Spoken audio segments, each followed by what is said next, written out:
አንድን ነገር እግዚአብሔርን አብዝቼ ለመንኩት። ምናልባትም ለዘመናት ይሆናል ይህን ጥያቄ የጠየኩት። ያ ነገር ግን እስካሁን አልተመለሰም። እግዚአብሔር ያንን ነገር ለምን እንዳዘገየው በብዙ መንገድ አስተምሮኛል። ዛሬ የጠየቃችሁት ነገር ስለዘገየ በጭንቅ ውስጥ ላላችሁ እህት ወንድሞቼ እግዚአብሔር ለምን እንደዚህ እንዳደረገ እኔን በተለያየ መንገድ ያስተማረኝን አንድ መፍትሄ ዛሬ ላጋራችሁ መጥቻለሁ። ለምንድን ነው ለረጅም ጊዜ የጠየኩት ጥያቄ እስካሁን መልስ ያላገኘው? ይህንን ነገር እንድረዳው ያገዘኝ ለእናንተም ይጠቅማችኋልና ይህን ቪዲዮ እስከ መጨረሻው ድረስ ይዩት። በእርግጠኝነት ትጠቀሙበታላችሁ። ሰላም ውድ ቤተሰቦቼ እንዴት ናችሁልኝ?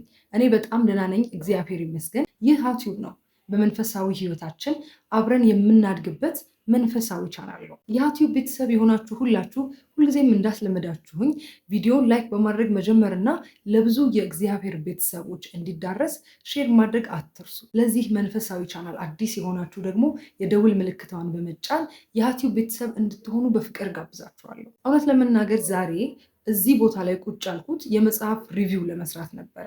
ግን በዚህ ሳምንት ውስጥ እግዚአብሔር በህይወት ያስተማረኝ ያሳየኝ ነገር በዙሪያዬ ደግሞ ብዙ ሰዎች የምርም እንደዛ አይነት ፊሊንግ ውስጥ ትሆናላችሁ ብዬ አሰብኩኝና ለምን ይሄን ነገር አላካፍላቸውም? ሁሌ እኔ መልስ ያላገኘሁለት ነገር ነበረ። እግዚአብሔር ግን ያው በአንድም በሌላም ያስተምራል አይደለ? ስለዚህ ለእኔ የነገረኝ ለእኔ ያስተማረኝ የጠቀመኝ ምን እንደሆነና እናንተም ልትጠቀሙበት ትችላላችሁ ብዬ ያሰብኩትን ነገር ሼር ላደርጋችሁ መጥቻለሁ። እግዚአብሔር ቢወድና ቢፈቅድ የመጽሐፉን ሪቪው ለሚቀጥለው ሳምንት ማዘዋወር እንችላለን። ነገሩ እንዲህ ነው። እግዚአብሔርን እንዲሰጠኝ የለመንኩት አንድ ነገር ነበር። እውነት ለመናገር አንድ ነገር አይደለም ግን በቃ የዘመናት ጥያቄ አላችሁ አይደለ? በእምነት የምትጸልዩት በእምነት እግዚአብሔርን የምትጠይቁት በቃ እግዚአብሔር እንዲያደርግላችሁ ቀን ከሌት ጸሎታችሁ ላይ የማይጠፋ የሆነ ጸሎት አለ። ምናልባት በጣም ረጅም ጊዜ ወስዶ ሊሆን ይችላል። ከልጅነታችሁ የምትመኙት ነገር ሊሆን ይችላል እና ሁሌ ጸሎታችሁ ላይ ያለ አንድ ልመና አለ። ሁሌ እግዚአብሔር እንዲያደርግላችሁ የምትፈልጉት እና እኔ እንደዚህ አይነት ጸሎት አለኝ። በቃ አልጸልይ ራሱ ብል ልረሳው የማልችለው ጸሎት ነው። በጣም ረጅም ጊዜ ሆኖኛል ያንን ነገር ከጠየቁ። ሁሌም አለ በቃ አፌ ላይ ያ ጸሎት ሁሌ ያለ፣ ያ ልመና ሁሌ ያለ። እግዚአብሔር ከልቤ ነው በቃ የምጠይቀው ያንን ነገር እንዲያደርግልኝ እና በጣም ኢሞሽናል ሆናለሁ ብዙ ጊዜ ስለሱ ነገር ሳስብ ስጸልይም ሁሌ በጣም ኢሞሽናል ሆናለሁ። እግዚአብሔር ጠይቄው ያሳጣኝ ነገር የለም እውነት ለመናገር። አሁን ጠይቄው አሁን የሚመልስልኝ አምላክ ነው። ከልቤ በቃ አልቅሼ ያን ነገር እውነት በቃ ፈልጌው ከጠየቅኩትኝ ምንም ቦታ ሳልሄድ ያንን ነገር አድርጎልኝ አይቼዋለሁ። በዚሁ አጋጣሚ እንደውም ቅዱስ ገብርኤል ያደረገልኝን ተአምር ልንገራችሁ። እግዚአብሔር ምን ያህል ፈጥኖ እንደሚደርስልኝ ማለት ነው። እና የሆነ ነገር በቃ በዛ ሰዓት እንዲደረግ ፈልጌያለሁ። በቃ መደረግ የነበረበት ነገር ነው እና ቅዱስ ገብርኤል ቤተክርስቲያን ሄድኩኝ።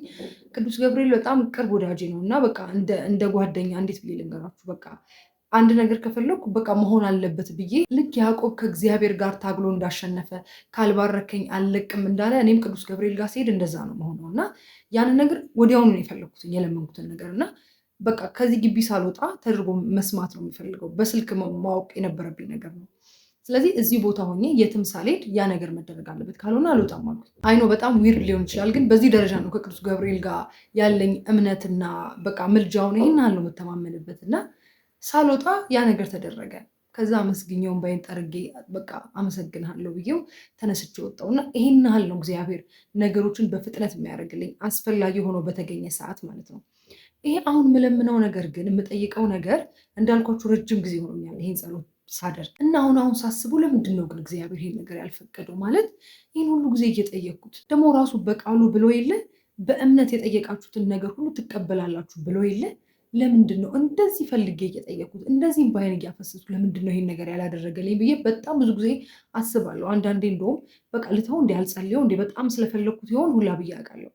አንዳንዴ ደግሞ ያቺ ምስኪኗ ሴት እንደውም ጨካኙ ፈራጅ ጋር ሄዳ በመጨቅጨቋ ምክንያት ሰውየው ክፉ ሆኖ እንኳን ሳለ እንደተፈረደላት እንደዛች ሴት ምንም እንኳን ኃጢአተኛ ብሆን በመጨቅጨቄ ምክንያት ያ ነገር ሊፈጸምልኝ ይችላለን እና ቀን ከሌት በዛ ጉዳይ ጸልያለሁ። ቀን ከሌት ማለት ነው። እና ሰሞኑን እግዚአብሔር ያስተማረኝን ነገር ልንገራችሁ። መንፈስ ቅዱስ በሁላችንም ውስጥ ይሰራ የለ ብናስተውል በሁሉ ነገር ሊያስተምረን ዝግጁ አይደለ? እና ትናንትና ቅዱስ ገብርኤል ቤተክርስቲያን ጠዋት ላይ ሄጄ ትምህርት እየተሰጠ ነበር እና የትምህርቱ ርዕስ አምናችሁ የምትጠይቁትን ነገር ሁሉ ትቀበላላችሁ ይላል እና እግዚአብሔር እንዴት ልመናችን እንደሚሰማ እንዴት ብንጸልይ እንደሚሰማን ጸሎት ውስጥ ራሱ ምን ነገሮች እንዳሉ እነዚህ ነገሮችን አስተማረ።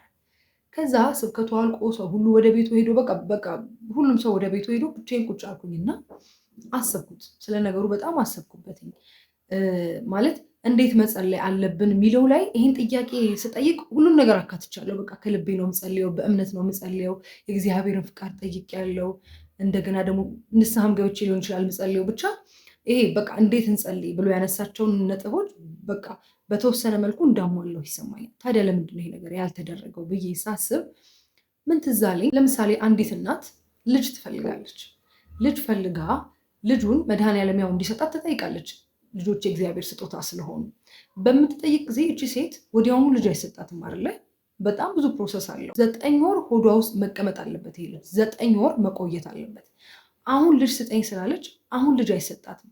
ምክንያቱም አንዳንድ ነገሮች ጊዜ ይፈልጋሉ። ማለት በጣም ጊዜ ይፈልጋሉ። 9 ወር ሊፈጅ ይችላል። ልጅ እንግዲህ ሰው የሚያክል ነገር ለመሰራት 9 ወር ይፈልጋል አይደለ? እንጂ ወዲያውኑ ስጠኝ ብትለው ይቺ ልጅ ምንድን ነው ልትቀበል የምትችለው? እቺ እናት ምን ትቀበላለች? ምንም ልትቀበል አትችልም አይደል? በቃ ሰው ሆኖ እሷ ደስታ የሚሰጣት የምታቅፈው፣ የምታጠባው፣ የምትንከባከበው ይሄ ልጅ 9 ወር ሆኖ ተወልዶ ሲወጣ ነው። ስለዚህ ሁሉም ነገር ለካ ጊዜ አለው። ማለት ቅድም እንዳልኳችሁ አሁን ለምናችሁ አሁን የሚሰጣችሁ ነገር አለ። ምክንያቱም ያ ነገር ሜይ ቢ በዛ ሰዓት ይሆናል ሊያስፈልጋችሁ እና ደግሞ መደረግ ያለበት ነገር ስለሆነ ጊዜ የማይፈልግ ነገር ሊሆን ይችላል።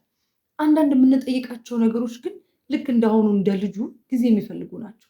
የልጅ 9 ወር አለን እንጂ የተለያዩ ልመናዎቻችን የተለያየ ጊዜ ይሆናል የሚያስፈልጋቸው እና ስለዚህ እግዚአብሔርን አምኜ ጠይቄዋለሁ። ማለት አባቴ ነው፣ የምጠይቀውን ነገር ሁሉ እንደሚያደርግልኝ አምናለሁ።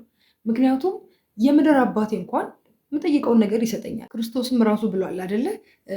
ማን አባት ነው ወይስ ማን እናት ናት ልጇ ዳቦ ሲጠይቃት ድንጋይ የምትሰጥ፣ አሳ ሲጠይቃት እባብ የምትሰጥ? እናንተ ክፉዎቹ ናችሁ ለልጆቻችሁ መልካም ማድረግ ካወቃችሁ የሰማይ አባታችሁማ እንዴት ይበልጡን ያደርግ ብሏል አይደል? ስለዚህ የሰማይ አባቴ በእምነት የሚጠቅመኝን በእምነት የጠየቅኩትን ነገር እንደሚያደርግልኝ በጣም የታመነ ነው፣ ደግሞ አድርጎልኝም ስላየው።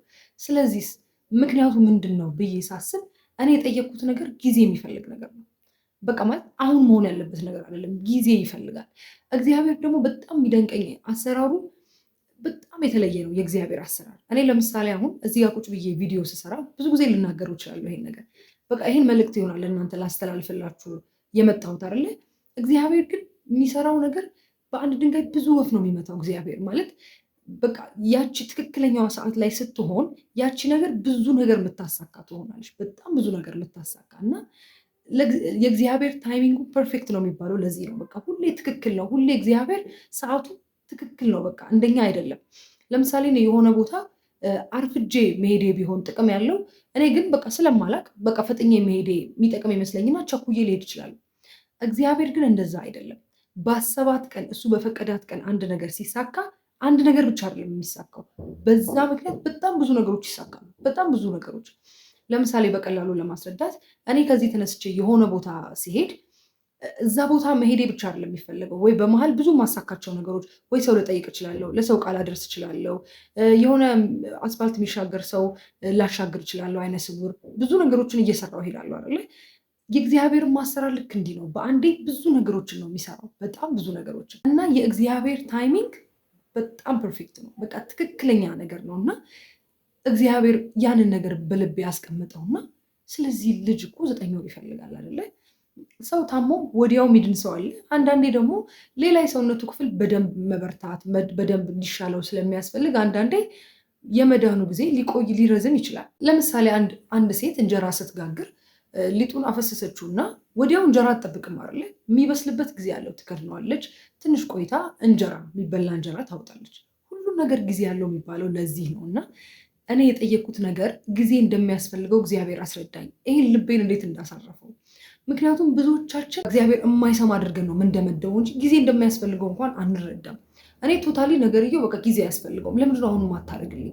ከልቤ ነው እየጠየቅኩ ያለሁት። አንተ ደግሞ አባቴ ነህ፣ ለምኑ ይሰጣችኋል ብለህ የለ ለምንድነው አሁን ማትሰጠኝ ብዬ ነበር ለዚህ ሁሉ ዘመናት ስጠይቅ የነበረው።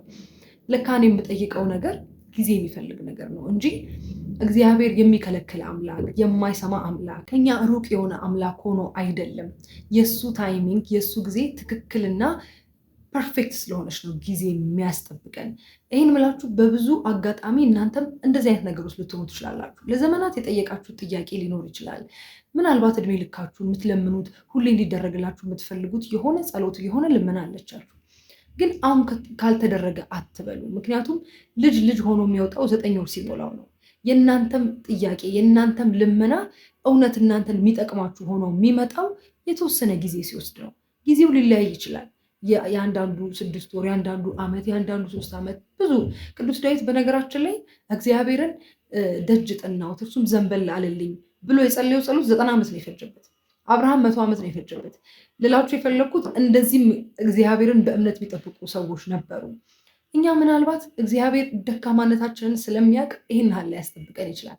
ግን ሁሌ መረዳት ያለብን የጠየቅነው ነገር ጊዜ እንደሚያስፈልገው ነው እንጂ በቃ በእርግጥ እንደተሰማን ማመን አለብን። እግዚአብሔር እንደሰማን እርግጠኛ መሆን አለብን። ይህን ነገር እግዚአብሔር ሲያሳስበኝ እንዴት ደስ እንዳለኝ አሁን ነገሩ እንደተደረገልኝ ነው ማምነው።